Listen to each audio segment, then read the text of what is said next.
우리의 유교 문화 전통을 만난 온양민속박물관. 소박하지만 진솔한 삶이 묻어있는 유물들이 전시된 곳이죠. 지난 시간에는 대표적인 유교 의례인 우리의 관운상제, 그 모습을 꼼꼼히 살펴봤는데요. 이번 시간에는 또 어떤 소중한 유물들이 우리를 반겨줄까 궁금하시죠? 온천의 도시 온양, 충무공 이순신 장군의 충절이 떠오르는 아산. 그 중심에 아주 귀한 유물들을 간직한 곳이 여기 온양민속박물관인데요. 지난주에는 우리 전통의 삶, 그러니까 태어나면서부터 재래까지 아주 정감 있는 유물들을 많이 만나봤고요. 오늘은 그 두 번째 시간으로 또 다른 유물들을 만날 텐데요. 자, 보물을 찾기 위해서 오늘도 부지런히 움직여야겠죠? 오늘도 저 김보라 바쁩니다. 선생님 안녕하세요. 네, 안녕하세요. 한 주 동안 잘 지내셨어요? 네네. 우리 민족의 생로병사와 관운상제, 생활의 궤적이 한자리에 모인 이곳에서 오늘 만나볼 보물은요, 우리 전통 의생활에 대한 모든 건데요. 와, 여기도 정말 다양한 전시물들이 있네요. 네네, 그렇습니다. 이곳은 그 의생활 위중에서도 그 남자 머리 꾸밈이라든지 그냥 여성분의 꾸밈이라든지 그리고 남자분들이 여행 갈 때 갖고 다니던 그런 재고들 여러 가지를 모아놓은 곳입니다. 옛 선비들이 실생활에서 쓰던 물건에는 삶의 지혜와 멋이 가득한데요. 다양하게 전시된 부채들이 눈길을 끕니다. 옆에 보니까 네. 부채 종류가 굉장히 다양한데요. 네. 이 조선시대만 해도 부채 하나만으로도 신분 차이가 구별이 가능했다고요. 네네. 그 부채를 이렇게 보게 되면은 큰 부채들도 있고 그다음 저기 보시면 대륜선이라고 있는데 네. 대륜선 같은 경우는 자기가 붙이는 게 아니라 옆에 시종들이 이렇게 붙이면서 또한 저 둥글게 크지 않습니까? 네. 그렇게 해서 햇빛도 가리는 역할을 동시에 했습니다. 뭐 눈이 따갑거나 하면은 시종한테 지금 햇빛이 강하다 하면은 가려주고 덥다 하면은 붙여주고 했던 것이 이제 저 대륜선이고요. 네. 그리고 이쪽으로 쭉 보시면은 저희가 익히 모양 볼 수 있는 합죽선이라고 하죠. 합죽선이라 하는 거는 대나무 살을 이렇게 만들어가지고 요즘에 펼치는 그런 모양을 이제 얘기하는 건데요. 합죽선에는 보통 이제 선출화 해가지고 자신만의 그런 장신구를 달았는데 어떻게 보면은 휴대폰에 네. 그런 달려있는 그거와 같다고 볼 수 있고요. 그 선추에는 종류가 여러 가지 있는데 뭐 나침반이라든지 아니면은 뭐 침통도 넣을 수 있고요. 그리고 또한 뭐 향 같은 걸 넣어서 자신의 좀 은은하게 향을 나게끔 했다는 이제 그렇게 선추 같은 걸 달고 다녔었습니다. 갓쓴 양반들 모습이 떠오르는 곳인데요. 이곳은 어떻게 보면 남자들의 머리 꾸미는 그런 이제 도구들을 이제 진열해 놓았다고 보시면 될 것 같고요. 네. 쭉 보시겠지만 일단 머리에 쓰는 모자류가 상당히 많았으니까 보시면은 뭐 주립부터 해서 초립. 지금 익히 저희가 본 거는 뭐 저런 형태를 많이 봤을 거예요. 네. 저 검은색 형태의 주립인데 뭐 붉은색 주립도 있었고 그리고 또한 이제 저쪽으로 이제 넘어가 보시면 탄건, 뭐 유건, 백사모, 재간 등 여러 가지 형태가 있었는데 탄건 같은 경우에는 이제 갓 속에 착용하는 것으로서 저희가 보통 상투를 틀고 그 위에 이제 탄건을 쓰고 갓을 쓰게 됐고요. 네. 아니면 갓 대신에 정자간을 또 쓰게 됐고요. 정자간이라는 건 저쪽 좌측편에 보이는 것처럼 삐쭉삐쭉 나타나는 네. 그런 모양으로서 3단이 있고요. 또 2단도 있고 단수는 또 어떤 지위를 나타낼 수 있는 또 공간이기 때문에 볼 수 있고요.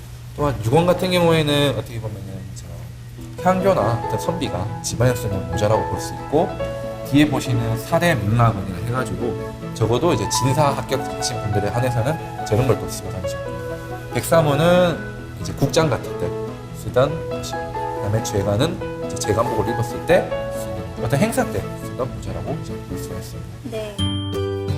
저곳엔 사극에서 보았던 옷들이 가득한데요.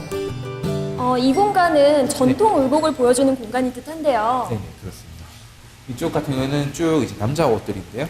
가장 이제 보편적으로 저희들이 뭐 조선시대라든지 그 이후에 저희가 뭐 근대기 현대에서도 잘 볼 수 있는 옷인데요. 두루마기라고 하는 것인데요.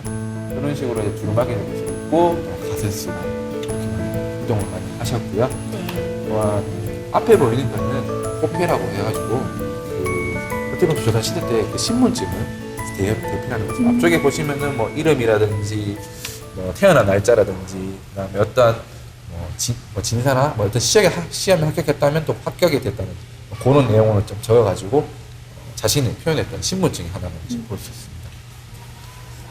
이 조선시대만 해도 네. 의복 하나만 가지고도 신분을 구분할 수가 있었잖아요. 네. 지금 이제 보시면 아시겠지만 뭐 두루마기나 이쪽에 있는 도포 같은 경우에도 민간에서는 솔직히 입기 힘든 옷이죠. 명주라든지 이런 고급 이제 실로 만들었기 때문에 네. 민간에서는 삼배라든지 이런 식으로 해서 조금 이렇게 질이 좀 약간 낮은 것들로 했기 때문에 그런 옷을 많이 입었고, 또한 이쪽 편을 와보시면 알겠지만은 여기서부터는 이제 관리들의 복장입니다. 네. 해가지고 이거는 이제 민간 이제 조복이라 해가지고 일단 왕실의 행사 때 보통 그 왕이 뭐 등극하거나 했을 때 보시면은 알겠지만 그 경복궁 안에서 이렇게 쭉 문무백관들이 나열해가지고 했을 때 입었던 네. 그 옷을 볼 수 있습니다. 그리고 이쪽은 이제 직무를 볼 때 입었던 것으로서 뭐 붉은색, 뭐 주색, 이 색깔로도 뭐 당상강, 당하강 이런 식으로 많이 이제 나눠지게 되고요. 가운데 있던 거는 이제 사랑방에서 그때 봤던 네. 간복함입니다. 네. 끝에 있는 옷은 이제 구군복을 해가지고 포도청이라든지 이런 지금 사각을 봐도 포도청 이런 거 하면은 저렇게 색깔들이 조금 이렇게 화려한 것들이 있고 나왔던 이제 그런 어떻게 보면 무관들의 복장이라고 이제 볼 수 있습니다. 한눈에 봐도 화려한 갑옷인데요. 역시 화려한 투구의 주인은 누구였을까요? 이것은 그 이제 갑옷하고 갑주인데요. 그 예전에 그 현재 이제 저희가 이제 이제 학술적으로 판단할 때는 지금 왕이 어릴 때 입었던 이제 갑옷으로 해가지고 하는데, 이거는 뭐 전투라든지 뭐 전쟁 때 입었던 건 아니고요. 어떤 예식에 있어서 입었던 건데, 그 왕이 입었다는 이제 증거로는 이제 용이 4마리가 새겨져 있어요. 그래서 사조룡이라고 보통 이제 표현을 하죠. 사조룡. 네네. 표현을 해가지고 그래서 갑옷하고 갑주가 남아있는데, 현재 온전하게 이렇게 남아있는 거는 저희 지금 전체로 쳐도 저희 박물관만 구성하고 있어서 상당히 많이 귀중한 유물이고, 현재 춘천함도 이제 민속 자료로 지정되어 있습니다. 이곳엔 신발들이 한데 모여 있는데요. 근데 여기 앞에 보니까 우리 조상들의 발이 이렇게 컸던 건지 신발이 굉장히 큰 게 있네요. 네. 요것의 명칭은 이제 보통 발막신이라 해가지고 네. 그 지체 높은 노인분들이 신던 신발입니다. 물론 자신의 발에 맞진 않았지만은 그 어떻게 보면 지위를 나타내기 위한 건데요. 자신의 발이 맞지 않았기 때문에 끌고 다녔을 거거든요, 분명히. 그러면은 속도는 분명히 느려지게 되고요. 네.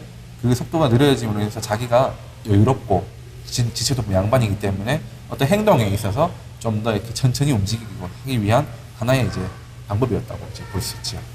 그런 의미가 담겨 있는 또 신발이네요. 네네, 그렇습니다. 우리 의복에서 장신구까지 모든 것에 녹아 있는 유교 문화. 엄격한 신분 사회였던 조선 시대의 생생한 모습을 만날 수 있었고요. 그 안에 담긴 생활의 지혜까지도 확인할 수 있었는데요. 전시장을 둘러보고 나오니까 관람객들이 전통놀이를 하고 있었습니다. 놀이와 문화가 함께하는 곳이라는 게 실감나시죠? 2주에 거쳐서 네네. 저랑 함께 이렇게 온양민속박물관 꼼꼼히 살펴봤는데요. 네네. 선생님, 네. 이렇게 온양민속박물관을 찾으면 이것만은 꼭 얻어갈 수 있다. 어떤 게 있을까요? 현대 사람들은 이제 조상님들의 그런 생활 모습들이 자신이 지금 살고 있는 이제 현대 사회와는 많이 다르다고 생각하시는데, 그렇다기보다는 아까 봤듯이 노래라든지 이런 여러 가지 부분들이 지금도 현재 살아서 계속 내려온다는 사실을 생각하시고 가셨으면 가장 좋다고 생각합니다. 네, 선생님 좋은 말씀 정말 감사합니다. 네네. 안녕히 계세요. 네. 네. 전통은 지나간 옛것이 아니라 오늘로 이어진다는 걸 느낀 시간이었는데요. 보통 유교 유물하면 문화재나 국가적 보물들을 생각하게 되잖아요. 하지만 오늘 이 온양민속박물관에서 만난 평범한 유물들, 이 전통적 문화유산이야말로 우리가 절대 잊지 말고 지켜나가야 할 보물이고 정신이 아닐까요? 보라의 보물찾기, 오늘은 충절과 효심의 고장 아산의 온양민속박물관에서 인사드립니다.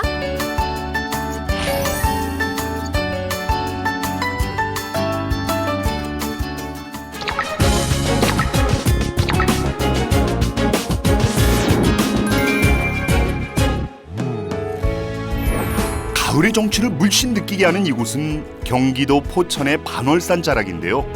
오늘은 수려한 자연경관을 뒤로 한 채 소박한 아름다움을 뽐내고 있는 포천 향교를 찾아봅니다.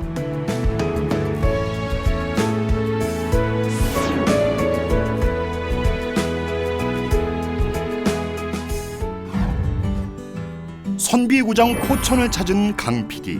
이야, 곳곳에 스며 있는 선비들의 숨결도 느끼고 단풍도 감상하면서 향교로 발걸음을 옮기는데요. 아, 오늘도 전교님이 맞아주시네요.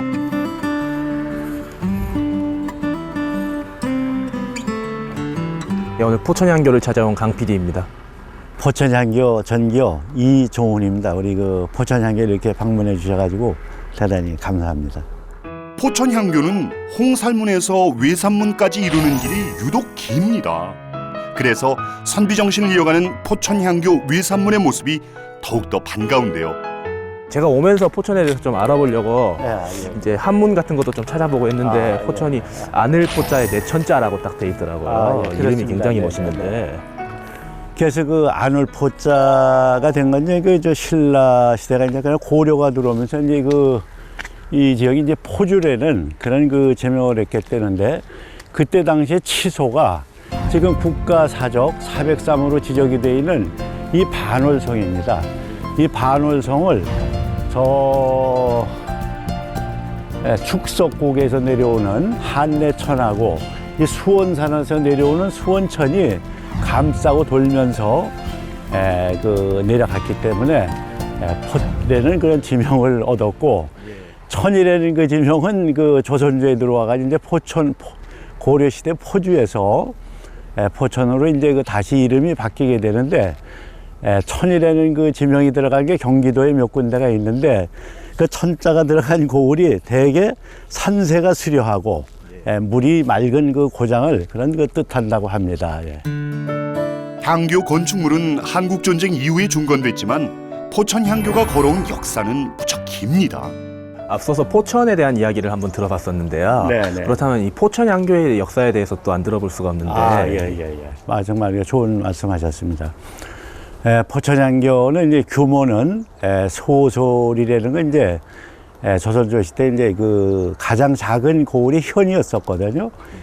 현 단위에 있었던 그 향교 이제 소솔이라고 얘기를 하는데 포천향교는 이 역사는 어떤 다른 향교보다 오래됐습니다.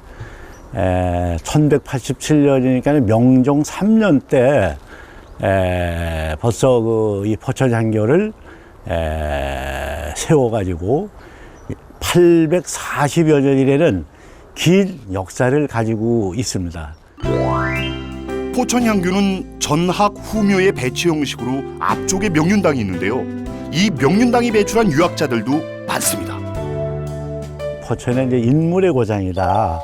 그런 말씀을 드렸는데 포천에는 이제 우리 보통 오성과 한엄, 오성은 이제 백사이양목 선생님, 한엄 이덕형 선생님이고 그 외에도 우리가 한말에 이제 위정촉사 사상이 전개되는데 그때 우리 조선조 말에 그 일제에 항거하면서 독립을 지키고 외세를 그 몰아내기 위한 그 면함 최익현 선생님이라든지 중암 김평묵 선생님, 용서 유기일 선생님 같은 그 훌륭한 분들이 우리 이 포천향교에서 공부를 하시고 이 그 활로 관리가 되셔가지고 항일 독립운동도 하고 상소운동도 하고 나라를 지키기 위해서 열심히 일하는 분들이 많이 계십니다. 그럼 지금도 그런 인물을 키우기 위한 후학을 위한 그런 교육이 혹시 포천향교에서 이루어지고 있는 게 있을까요? 좀 좋은 말씀 하셨습니다. 우리가 이제 그 현대 국가가 되면서 정통적인 교육은 그 교육청이라든지 교육기관으로 이관이 됐습니다만은 우리 포천향교에서는 전통문화 교육을 열심히 하고 있는 그런 그 학교입니다. 예를 들면은 지금 작년도, 금년도에는 우리 향교 스테이라는 교육 과목을 편성을 해가지고 우리 지역 내 초등학생들을 연간 10개 학급 정도씩 향교에 와가지고 옛날에 전통적인 교육 방법으로 향교 예절도 배우고 우리 그 선조님들이 공부하셨던 그런 방법으로 글 읽기도 하고 학생들이 그 인성을 넓게 키우기 위해 가지고 인성 함양을 위해 가지고 많은 노력을 하고 있습니다. 청소년들 인성 교육을 하면서 우리 그 지역 내 지역 내 그 훌륭한 분들을 학생으로 모집을 해가지고 명륜대학을 운영하고 있습니다. 지난 2008년 문을 연 포천 명륜대학. 우리의 유교 전통 문화를 계승하고 발전시키고 있는데요. 벌써 200여 명의 졸업생을 배출했습니다. 그 교육 내용은 우리 포천에 관한 역사, 인물, 문화를 배워가지고 포천에 관한 학문을 문화재를 포함해가지고 문화교육을 한 3분의 1 정도 커리큘럼으로 이제 편성을 했고 3분의 1 정도는 유림이 꼭 그 알아야 되는 게 예절이 아주 중요하기 때문에 우리가 관혼상제, 수연을 비롯해 가지고 석전제향, 서원, 사, 단의 그 향례에 대해서 약 3분의 1 정도 공부를 시키고 있습니다.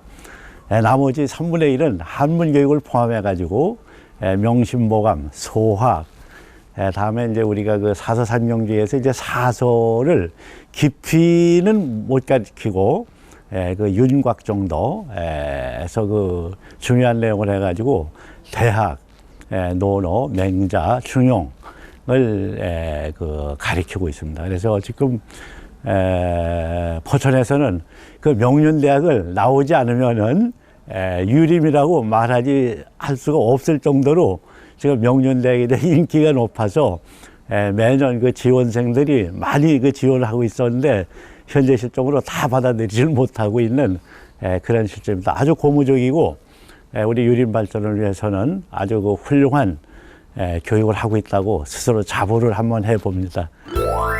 21세기형 인성교육은 물론이고요. 전통 계승에 앞장서고 있는 포천향교. 자, 이젠 공자를 비롯한 성현과 선현들을 모신 사당 대성전으로 가볼까요? 여기가 포천향교 대성전이군요. 아, 네, 그렇습니다. 네. 포천향교 대성전은 모두 3칸 규모로 그리 크진 않은데요. 합보를 하면서 대성전으로 올라갑니다. 포천향교 대성전에는 어떤 분들의 위패가 모셔져 있나요? 아, 네네. 포천향교는 이제 아까 말씀드렸듯이 소설이기 때문에 그렇게 많은 분들의 위패를 모시지는 못했습니다. 소박한 규모의 포천향교 대성전엔 공자, 자사, 맹자, 안자, 증자의 5성과 송조, 사현, 설총과 최치원을 비롯한 한국 18현 이렇게 27개 위패가 봉안돼 있는데요. 유교를 빼놓고 전통 문화를 말할 수 없죠. 마음을 모아 공자님께 예를 갖추면서 넓고도 깊은 유교의 면면을 다시 한번 새겨봅니다.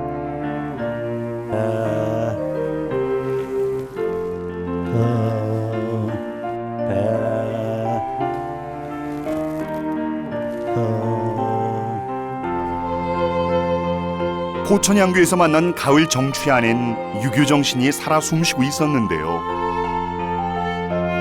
오늘은 포천향교를 한번 돌아봤습니다. 예, 정말 오늘 너무 좋은 말씀 감사드리고요. 정말 훌륭한 인격자로 성장하기 위해서는 어떠한 것들이 필요하다고 생각을 하시나요? 정말 이것은 성균관에서부터 아주 유림적으로 예절 교육을 통해 가지고 인간의 본성을 잘 깨달아 가지고 훌륭한 그 인간을 양성하는 이런 그 교육이 없지는 우리 그 지금 얘기하는 글로벌리즘 또 우리 공자님이 일찍이 2500여 년 전에 그 말씀하신 수재치평의 이런 태도가 시행되는 세상은 되지 않기 때문에 우리는 인민성을 함양해 가지고 훌륭한 인격자, 예절을 실행하는 그런 훌륭한 인격자를 양성하는 게 아주 중요하고 급한 일이라고 생각을 합니다. 제가 그 일을 하는 동안은 이 전통 예절 교육관을 설립을 해 가지고 우리 포천의 그 어린 그 학생들은 정말 이 교육관을 한 번씩 다 거쳐가지고 훌륭한 예절을 배우고 나서 훌륭한 인격자가 될 수 있도록 그런 교육을 꼭 한번 하고 싶습니다. 여기는 포천 예절교육의 산실, 포천향교입니다.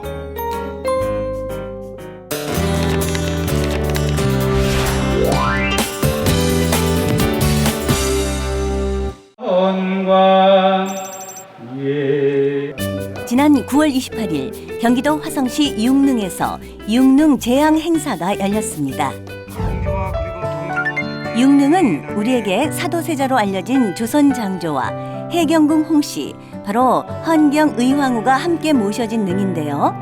영조의 둘째 아들인 사도세자는 뒤주 속에 갇혀 명을 달리했죠. 지금의 시립대학교 인근인 배봉산 기슭에 수음묘가 조성됐다가 정조가 즉위하면서 그 이름을 영원으로 고쳐 불렀고요. 정조 13년인 1789년 수원의 주산인 화산, 지금의 화성시로 천장을 한 겁니다. 지난 2009년 세계문화유산으로 등재된 조선 왕릉 40기에 바로 이 육릉도 포함되는데요. 매년 4월 둘째 일요일에 육릉 정자각에서 행해지는 육릉 제향. 제사에 사용될 충문과 향이 들어있는 축함이 신로를 따라 들어오면서 시작됩니다. 이 전통 유교 행사는 지난 2010년부터 수원문화재 기간 동안에도 선보이고 있는데요.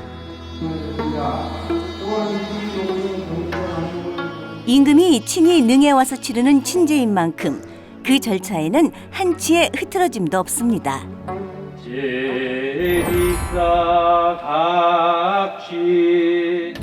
충문을 읽어 돌아가신 분의 위협을 다시 한번 기리는 과정도 빼놓을 수 없는데요. 관람객들에게도 충분한 볼거리인 이 육릉 제향. 정조대왕을 얘기할 때 효를 먼저 떠올리는 것은 이 육릉과 연관이 깊습니다. 정조는 13차례나 이 육릉을 직접 찾아 아버지에 대한 애통한 마음을 전했고요. 그런 효심이 널리 알려지면서 효의 상징이 됐으니까요. 조선 왕조의 제례는요, 왕가로부터 일반 사대부와 서민에 이르기까지 모든 사람들이 몸으로 실천한 의례였는데요. 조선 왕조의 역대 왕과 왕비에 대한 제사 의식하면 떠오르는 종묘 제례와 달리 직접 능의 행차에 치르는 제례가 산능 제례입니다. 이렇게 왕릉에서 직접 올리는 제례는요, 왕의 존재가 먼 조상 임금으로부터 이어져 내려온 유산이라는 것을 재인식시키는 행위였는데요.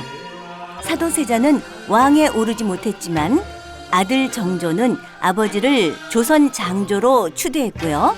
그래서 육릉 제향이 치러지게 된 겁니다. 이 육릉 제향의 초혼관은 바로 임금인데요. 초혼관으로 참석한 정조는 먼저 아버지 사도세자 위패 앞에 정성스런 향을 피웁니다. 이 절차는 돌아가신 분을 위한 존경을 표현하는 의식인데요. 향을 피운 뒤 초혼관이 첫 잔을 올리는 것이 바로 초혼례입니다. 초혼례가 끝나면 아헌관이 두 번째 잔을 올리는 아헌례, 그리고 종혼관이 세 번째 잔을 올리는 종혼례 순으로 진행됩니다.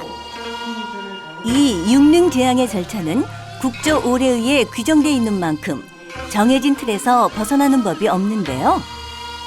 신이 주는 복을 받는 예절인 음복, 재물을 거두어드리는 철변두가 끝나면 신을 보내드리는 송신, 마지막으로 충문과 패를 태우는 망료가 이어집니다. 아버지에 대한 지극한 효심으로 정조가 직접 찾아와 제례를 올린 육릉 제향. 종묘 제례 못지않은 절차를 담아 이렇게 끝이 났습니다.